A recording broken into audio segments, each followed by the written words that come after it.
When I was just 3 years old, I still remember there was we used to stay in a lower parade with a chawl kind of system. So on the same floor, we had about 10 to 12 families staying together, and we had a common gallery or veranda.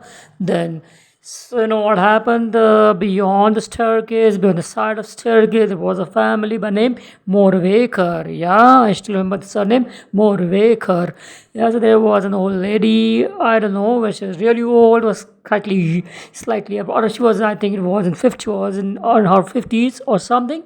She was a very dark lady, a very ugly looking lady. She used to wear that Nawari kind of sari, and I was a very small child then. I just began, to run and dance around. Yeah, I was just 3 years old, or perhaps slightly younger than 3 years old.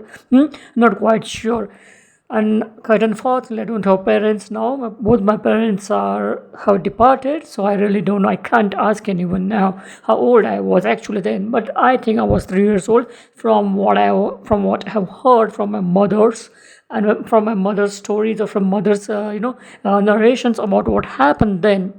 So what I was out playing in the veranda, and that particular lady called me. I still remember. She called me up to her place. We went inside. I was standing at her doorstep. She called me inside. She put me on her lap, yes, and she fed me the what you call groundnuts, poisonous groundnuts, and it was full of poison. It spread in my body to such an extent that I was admitted into Bombay hospital immediately, and I was at the verge of closing my eyes forever. But Saibaba came for rescue and he took me out of that condition. Yes, I was a very fat, so that kind of around that time. Yes, I was a very good looking, sharp kind of a boy that time. But then my health deteriorated after that, and I became very skinny and puny.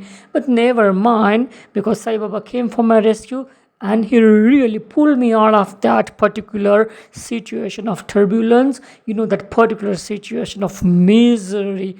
It would have been a really misery, not for me, I would have died, but for mother, because I was the most beloved child of my mother. Yes, so gone through this kind of ordeals, right now also I'm facing challenges, but I have strong faith in Sai Baba, and every time he comes for rescue, and he enhances the level of my confidence or the level of my faith at his feet.